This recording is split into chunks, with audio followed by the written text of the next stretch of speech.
Olá, Jadloggers! Voltamos com mais um Jadcast. Hoje a gente está na Semana da Diversidade aqui na Jadlog e por conta da semana e por conta do tema, a gente está com dois convidados muito especiais para falar um pouco sobre equidade, diversidade, inclusão. Então, eu queria agradecer a Gabriela Augusto, da consultoria Transcendemos, por estar presente aqui para trazer essas questões ligadas ao mundo corporativo, à inclusão de pessoas, diversidade, equidade, e ao nosso colaborador, analista de treinamento, Matheus. Obrigada por participar, obrigada por estar presente, e vamos fazer desse momento algo especial para que mais pessoas possam conhecer, entender e até se sentir parte desse movimento que eu acho que tem que ser essencial em qualquer empresa, em qualquer ambiente, não só no mundo corporativo, mas acho que no mundo como um todo. Obrigada, gente.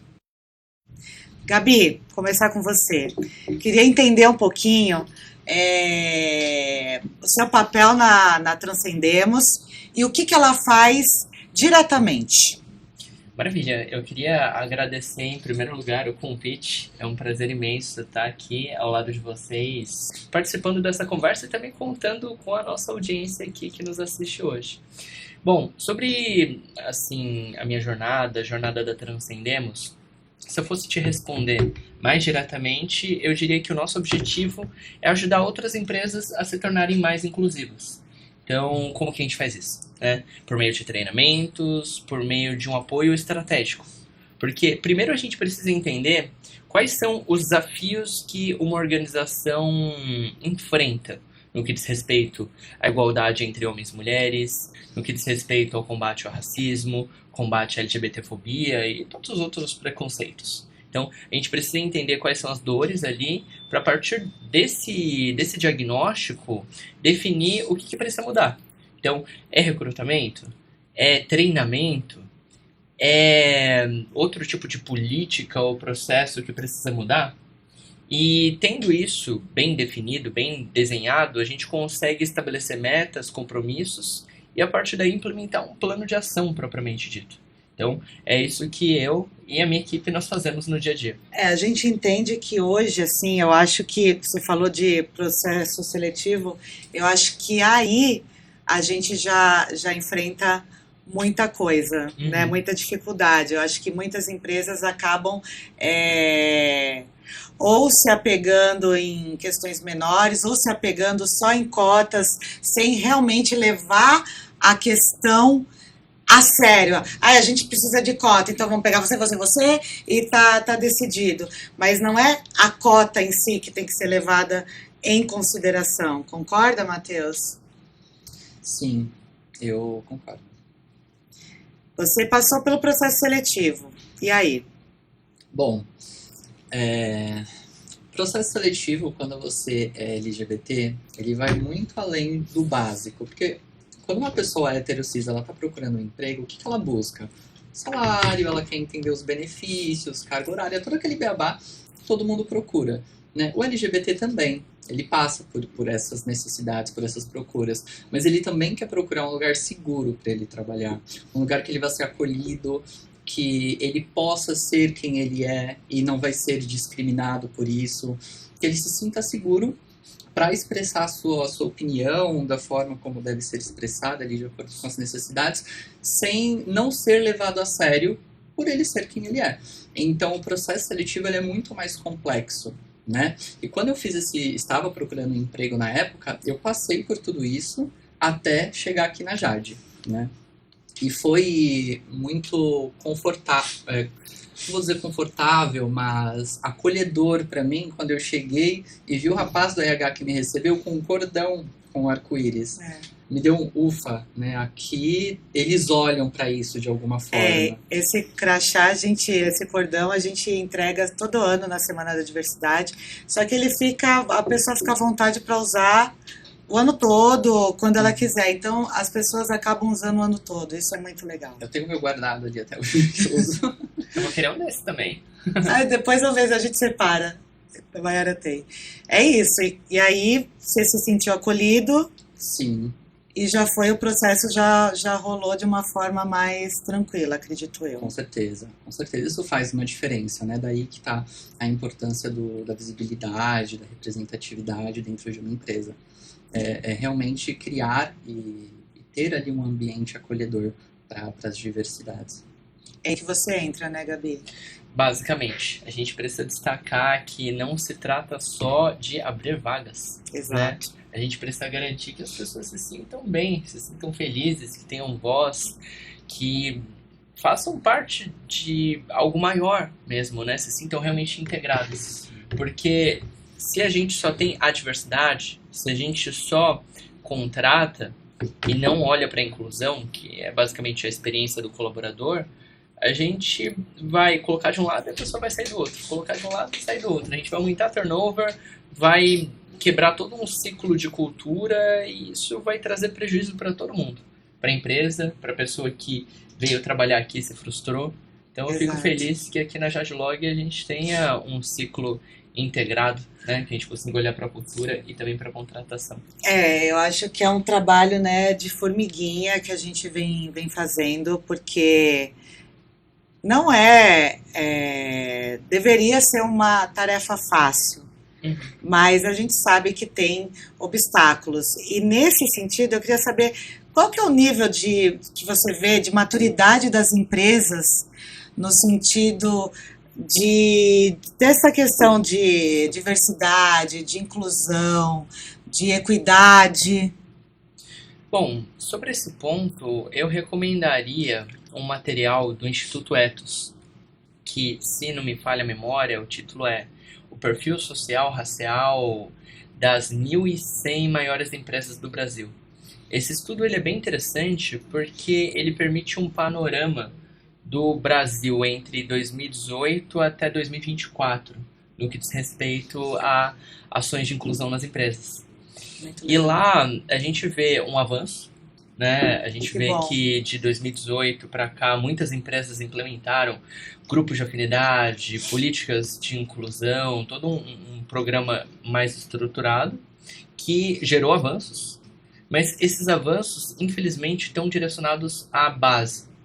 Então, nós temos um número maior de pessoas negras em posição de estágio, trainee, mas agora quando a gente olha para cargos acima de coordenação, Gestão. cargos de diretoria, a gente ainda vê uma falta de pessoas negras, de mulheres, de pessoas com deficiência. E o mais preocupante de tudo é que para algumas diversidades faltam dados. Muitas das empresas ali que fazem parte desse estudo, elas nem levantam indicadores sobre a inclusão LGBT.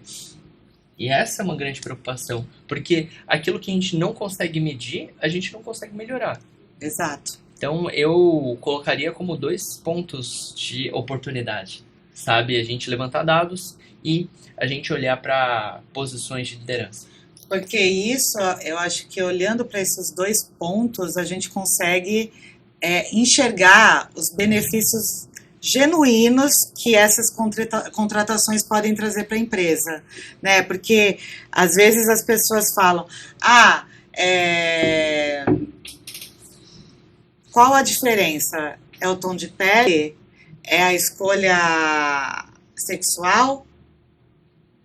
É onde a pessoa estudou? O que tem que ser levado em conta, né? No fundo. É importante que a gente pense, por exemplo, em orientação sexual, né, e identidade de gênero como características que vão agregar no ambiente de trabalho. Exato. Então, assim, não se trata de um favor, uma caridade, de olha, pobres coitados dos LGBTs, das pessoas negras, vamos Das fazer minorias, vamos fazer uma benfeitoria. não é essa a visão que a gente está propondo aqui. Exato. A gente espera que as pessoas vejam a diversidade como potência. Então, assim, quando a gente fala do movimento É isso que eu quero LGBT, chegar. de pessoas negras, a gente sabe que nós temos toda uma história, né? Toda uma jornada de vida que nos permite ter uma visão de mundo diferente. E ter uma visão de mundo diferente é algo fundamental para uma empresa que se propõe a ser inovadora. criativo, Exato. né? Porque imagina só se todo mundo aqui tivesse o mesmo background, tivesse as mesmas experiências de vida. Como que a Jadlog ofereceria soluções realmente Inovadoras. diferenciadas? Exatamente. Exato, a gente precisa dessa diversidade para que a nossa empresa seja uma empresa à prova do futuro, né? Perfeito. E aí é nisso que você se encaixa, que você se enquadra, né, Matheus? O que você acha que a sua trajetória profissional traz de diferente e de inovador nesse sentido para agregar a Jadlog? O que você acha que o seu papel tem agregado com a sua história de vida, com tudo que você representa? Bom, eu trabalho com treinamento tem mais ou menos uns 8 anos e já tive a experiência de não só integrar, mas liderar um núcleo de acolhimento de diversidade LGBTQIAPN+, em uma empresa que trabalhei. Isso é algo que eu falo com muito orgulho, porque foi uma experiência desafiadora, né? Quando me deram a proposta na época, teve ali uma votação, enfim, eu parei e falei, tá, e agora? Vou liderar um núcleo, eu nunca nem participei de um núcleo, já vou começar liderando. E foi uma experiência muito, muito enriquecedora para mim. E quando a gente fala de treinamento e tudo mais, eu entendo que com as minhas experiências, claro, mas pessoais da vida, enfim, que todo LGBT passa, né?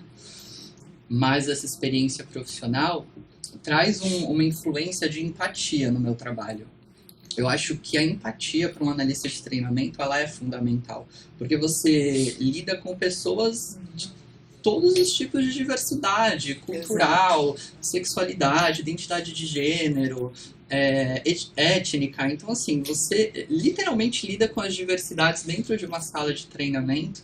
Então, e falando, né, do meu trabalho, que eu já passei treinamento de sul a norte do país, lá com o Eriveldo, nessa mudança de sistema que a gente teve, eu tive que lidar com essas diversidades de cultura.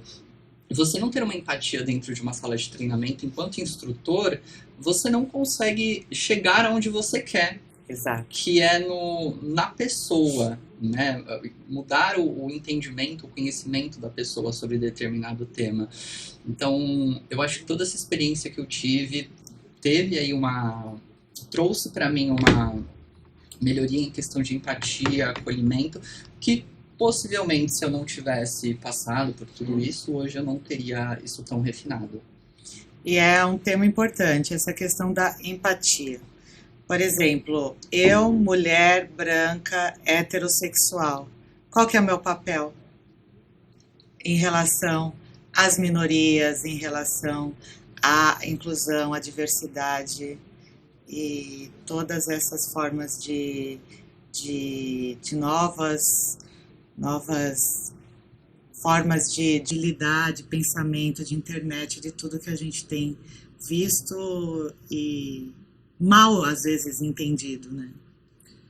Olha, eu digo que você, que não é LGBT, você tem uma responsabilidade muito importante no combate à LGBTfobia.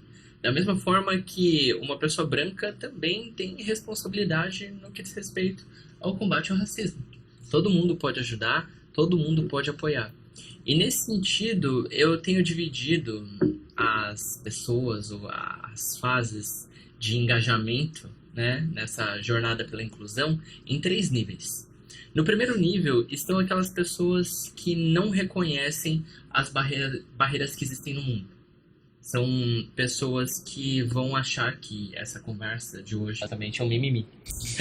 E que talvez eu até trabalhem contra aquilo que a gente está se propondo a fazer. Agora, no nível 2, nós temos as pessoas que reconhecem as barreiras que existem no mundo, mas não acham que aquilo é responsabilidade delas. Pensam, mas tem o pessoal da RH já fazendo algo a respeito, eu pago meus impostos. É alguém que, enfim, vai contribuir, mas de maneira limitada. Agora, no nível 2, aliás, no nível 3, nós temos aquelas pessoas que não só reconhecem as barreiras que existem no mundo, mas se colocam como a ponte para transcendê-las. São pessoas que vão pensar, caramba, racismo é um problema? LGBTfobia é um desafio para a nossa sociedade? O que eu posso fazer no meu dia a dia? Poxa, eu sou um gestor, eu vou me esforçar para contratar uma pessoa trans para essa vaga. sabe? Eu vou falar com o meu time sobre a questão racial, incentivar eles a participarem dos treinamentos aqui na empresa, sabe? Para que todo mundo se posicione de uma maneira acolhedora da próxima vez que nós tivermos uma contratação mais inclusiva. Então, assim, eu proponho até esse exercício de autorreflexão para quem está nos assistindo. Se vocês se veem no 1, 2 ou 3, e até pensem nos colegas, né? Nos familiares, onde que eles estão? São 1, 2 ou 3? É, é bem importante, né? E eu acho que agora fica até, eu queria entender, Gabi, assim, o que que te levou a fundar a consultoria e a sua trajetória? O que você precisou passar, se você estiver aberta a falar, claro, precisou passar para entender, que era assim que você deveria trabalhar. Tá. Bom, eu passei pela minha transição de gênero quando eu estava na faculdade. Eu era bolsista na PUC de São Paulo, no curso de Direito. E eu digo isso com muito orgulho que eu sou filha das ações afirmativas. Sim. Entrei no ProUni por cotas raciais e foi, assim, bastante desafiador, já enquanto pessoa negra, estar num ambiente mais elitizado. Mas a partir da minha transição de gênero, eu passei a conhecer a transfobia, que era algo novo para mim até então. Eu, por exemplo, quando estava na universidade, fui procurar meu primeiro emprego, eu não encontrei pessoas parecidas comigo. Não vi tantas pessoas negras em posição de liderança, não vi nenhuma praticamente pessoa trans assim nas empresas onde eu gostaria de trabalhar. E eu pensei, o que eu posso fazer para que outras pessoas não passem pelo que eu estou passando? E foi aí que eu fundei a Transcendemos. Foi, assim, claro, inicialmente um trabalho de formiguinha, porque naquela época eu não tinha muitos recursos. Então o que eu fiz foi criar um livrinho que eu chamei de Manual Empresa de Respeito. Eu mesma escrevi, diagramei, imprimi na minha impressora em casa mesmo. Fiz várias cópias e eu fui de porta em porta nas empresas que ficavam perto de onde eu morava. Comecei a distribuir esse livrinho, que era um manual basicamente de como promover um ambiente livre de assédio, de racismo, de LGBTfobia. E as empresas começaram a me buscar para treinamentos, consultoria, e aí surgiu a Transcendemos. Muito bom. E você, Matheus, você sempre assumiu o seu lado homossexual ou foi um processo também e chegar agora e meter a cara, falar num podcast, sendo você mesmo? Bom, dentro da minha família eu sou conhecida por ser uma pessoa muito, vou dizer, autêntica. Pode ser. Eu me assumi quando eu tinha 18 anos, tinha recém-completado 18 anos, e eu vejo hoje que eu tenho isso como um privilégio, uma família acolhedora, né? Claro que no começo, quando você se assume, gera um certo impacto, por mais que a gente fique se questionando, nossa, mas que impacto é esse, né? Onde era o segredo? Exato. Mas tem esse impacto e eu sei hoje que tem muitas famílias que não aceitam com a mesma facilidade que a minha aceitou. Hoje eu tenho uma família muito acolhedora, eu converso abertamente com a minha mãe sobre questões da minha vida, com os meus avós que têm 73 e 76 anos de idade, então eles conversam muito abertamente sobre isso. Eu tenho uma prima transexual que também é muito ali aberta com os meus avós, então a gente não sofre dentro da família nenhum tipo de preconceito.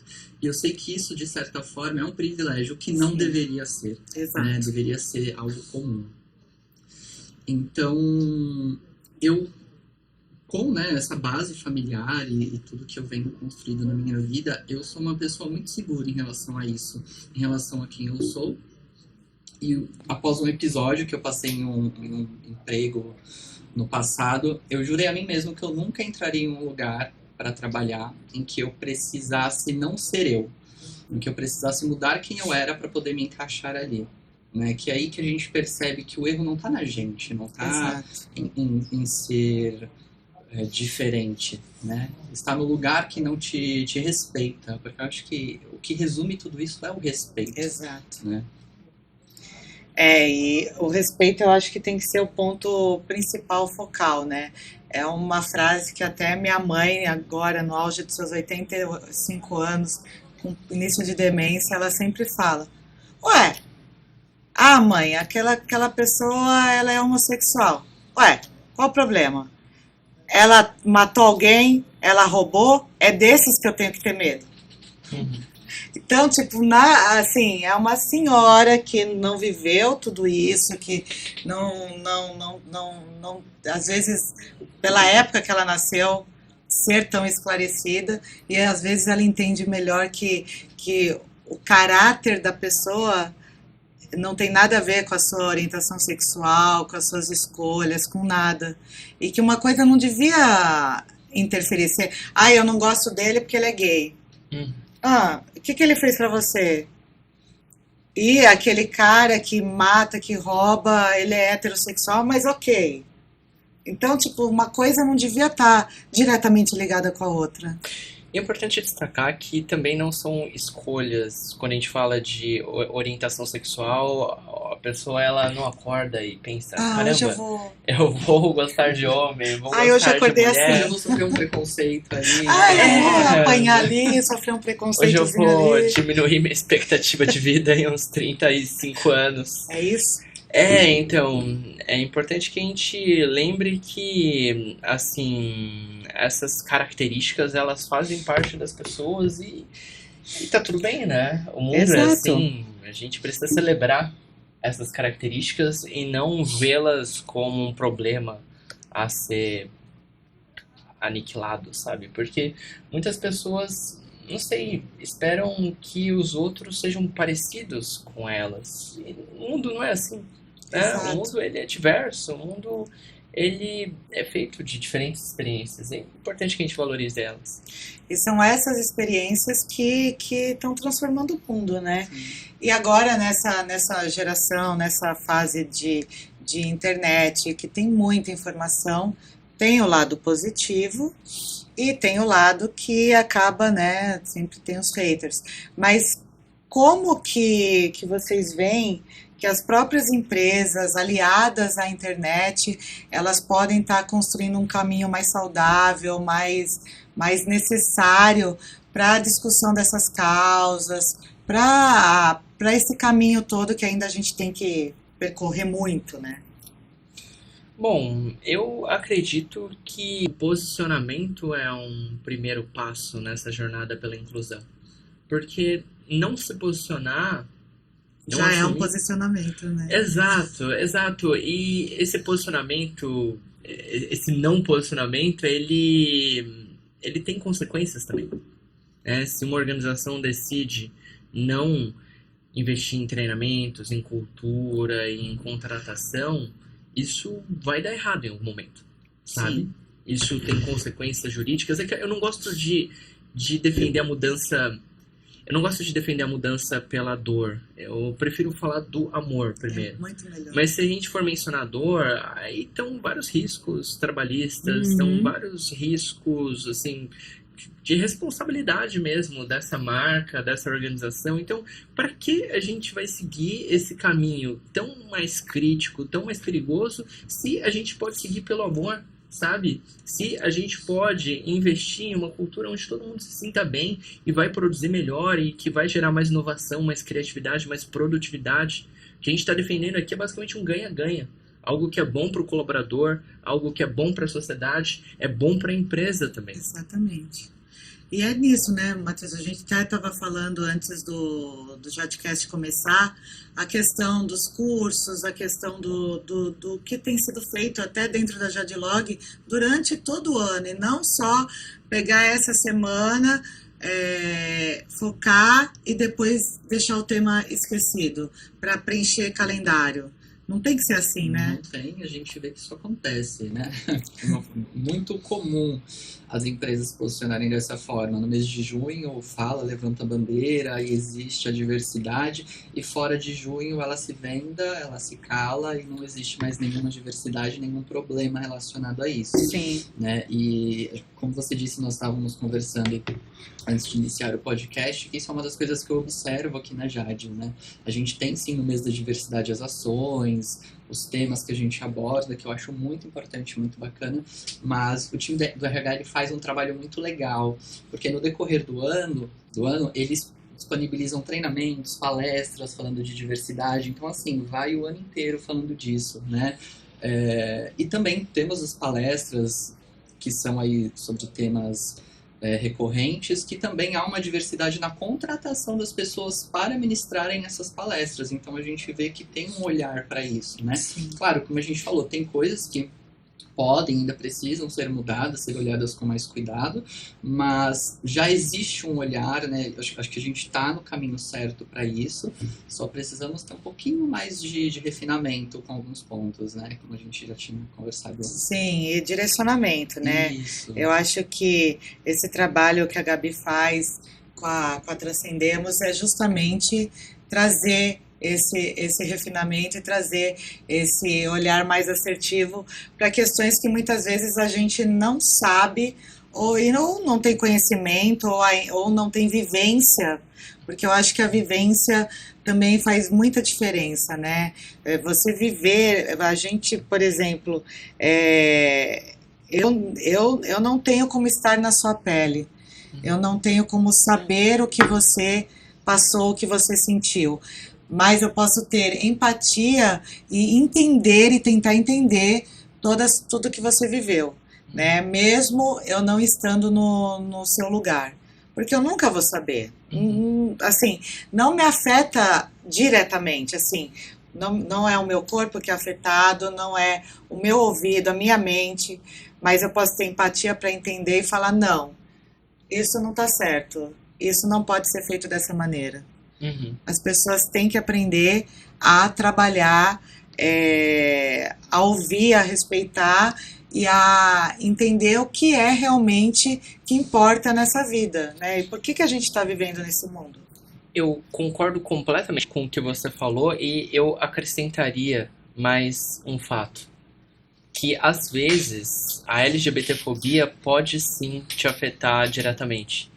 Eu não sei exatamente quando nossos espectadores vão estar assistindo esse podcast, mas nas últimas semanas nós vimos um caso de uma moça que não era trans, mas foi expulsa do banheiro porque confundiram ela com uma mulher trans. Sim. E assim como esse caso, que aconteceu há pouco tempo, né, enquanto a gente grava esse podcast, há vários outros relatos de pai e filho, sabe, heterossexuais, que foram confundidos com um casal gay e foram agredidos. Mãe e filha que foram confundidas com um casal lésbico e foram agredidas também. Então, é importante que a gente também destaque essa mensagem para a nossa audiência, né? Que tem muita coisa, como você bem disse, né? Não afeta diretamente, Sim. mas tem coisa que afeta, né? Assim, a gente está falando de algo que é importante para todo mundo, seja você LGBT ou não. É importante que você apoie porque, assim, pode ser que você, sua filha, seu filho acabe sofrendo LGBTfobia. É um experimento social, né, que tá dando errado, né? Porque parece um experimento social, mas tem uma... Eu acho que não deve ser a maioria, eu acho que é um número menor de pessoas intolerantes demais e que não conseguem agora nem discernir o grupo de pessoas que vive ao redor dela, por exemplo. Então, eu acho que realmente a gente precisa ter um olhar mais certo, mais direcionado para essas questões. E nesse ponto, eu queria que você deixasse uma mensagem no sentido de dizer qual a importância da diversidade nas empresas, deixar uma mensagem, o que realmente importa e como a gente pode se unir num trabalho que realmente faça a diferença e traga resultado positivo para todo mundo como um todo. Legal, legal. Bom, daria para deixar algumas dicas aqui para quem está nos acompanhando. Por exemplo, se você se deparou com uma pessoa trans e você não sabe dizer se ela seria uma mulher trans, um homem trans, se você ficou na dúvida se chama de senhor ou senhora, pergunte como a pessoa gostaria de ser chamada, né? É um bom primeiro passo. A gente ouvir mais e supor menos. Eu acho que esse é um princípio que norteia as ações de inclusão como um todo. Há outras questões também sobre terminologia. Então, hoje a gente não usa mais homossexualismo, lesbianismo, né? A gente prefere falar em homossexualidade, lesbiandade, transgeneridade, porque esse sufixo ismo está ligado à doença, né? E a gente sabe hoje que ser LGBT não é doença. Sim. Né? Não tem nada de errado não existe forma errada de amar, né? E nem de ser. Então, acho que começa com alguns pequenos aprendizados que, claro, a gente se esforçou ao máximo para passar aqui nesse podcast, mas essa conversa também não deveria ser vista como guia definitivo aqui. É um bate-papo e aberto para que as pessoas possam refletir. Basicamente, esse é o convite que a gente deixa aqui. Não só para uma reflexão, mas também para um início de uma jornada maior. Para que as pessoas que nos acompanham possam ir atrás, também se ficaram na dúvida, poxa, será que eu uso esse termo? Não uso aquele outro? Como que eu faço? Poxa, abre o seu programa de inteligência artificial, dá uma procurada. Poxa, esse termo ofensivo não é? Qual que eu deveria usar nesse caso? Poxa, fiquei com outra dúvida. Vou seguir pessoas trans nas redes sociais, por exemplo. É uma excelente forma de se conectar com esse outro universo. Dá para você pesquisar no Google lá, digitar influenciadores LGBTs para seguir. Na rede específica, né? Não vou falar o nome porque vai que corta o alcance do podcast. Mas dá pra gente se comprometer a aprender cada dia mais sobre esse assunto. Porque, de alguma forma, a gente precisa ser essa mudança que a gente quer no mundo, né? E o conhecimento talvez seja uma das principais ferramentas no combate ao preconceito. Muito bom. E você, Matheus, como você se conecta, como você liga e como você que mensagem você quer passar e o que você quer trazer para que as pessoas possam aproveitar esse canal e refletir e entender sobre todas essas questões que a gente trouxe hoje. Eu acho que a primeira coisa que a Gabi acabou de mencionar é o conhecimento. O conhecimento ele é uma ferramenta fundamental no combate ao preconceito. E então se abram para aprender, perguntem, pesquisem. A mesma ferramenta que você usa ali para ver meme e coisas do dia a dia, você também consegue aprender muito com ela, né? Acho que quando a pessoa ela se abre para aprender, ela se abre para mudar, para melhorar.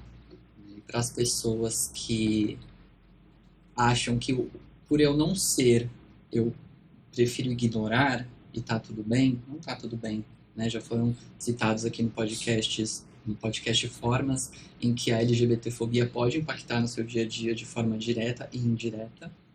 Então, não existe isso de não me posicionar. Quando eu não me posiciono, quando eu me nego a aprender, eu já estou me posicionando de alguma forma, né? E de uma forma bastante negativa. Porque a sociedade ela é muito diversa, a diversidade ela é rica, ela é linda. É claro que para quem vive ali dentro de um grupo minoritário é bonito, mas às vezes é dolorido. Então, busquem o conhecimento, né? Busquem aprender, porque a partir daí você começa a entender formas de contribuir para que essa diversidade seja acolhida e tratada de forma equitativa no dia a dia. E só para deixar, antes de eu encerrar, só para deixar claro e tirar a dúvida de qualquer pessoa, quem são os grupos minoritários que a gente tanto citou hoje aqui? Bom, assim, de maneira geral, quando a gente fala de grupos minoritários, a gente pode até usar um outro termo, que não é errado, minoritário, né? Mas eu prefiro usar subrepresentado. Tá bom. Que são aqueles grupos que não estão nas posições de poder. Que são LGBTs, pessoas negras, pessoas com deficiência, mulheres. Assim, geralmente no mundo corporativo são esses 4 que a gente trata, mas assim, há várias outras discussões com relação a pessoas indígenas, a diversidade de corpos, enfim, a diversidade é muito grande. Sim. Mas hoje, assim, a gente poderia mencionar aqui o grupo de pessoas LGBTs, né? Certo. E aí a gente mencionaria mulheres lésbicas, homens gays, pessoas bissexuais, que são apagadas, né? São tidas como confusas, o que não é verdade. Temos pessoas pansexuais, temos pessoas trans, né? Aquelas Sim. pessoas que não se identificam com o gênero designado a elas no momento do nascimento. E aí a gente vai embora também nas letrinhas, né? Tem muita letrinha. Mas é importante que isso já foi definido, né? Porque antes era muito mais confuso, ninguém sabia, e hoje a gente pelo menos tem pessoas lutando bravamente para que todo esse tema, toda essa história mude e a diversidade, a inclusão e a equidade realmente vire uma realidade, né? E foi como eu comecei o programa, não só no mundo corporativo, mas no mundo como um todo. Então eu queria agradecer muito a sua presença, Gabi, a sua presença, Matheus. Foi muito bom ouvir vocês, trazer essa clareza, essas questões. E para vocês aí do Jadcast, que fique a reflexão, que fique o conhecimento. E assim, vamos pensar que o mundo é para todo mundo, né? É isso aí. Beijo para todo mundo.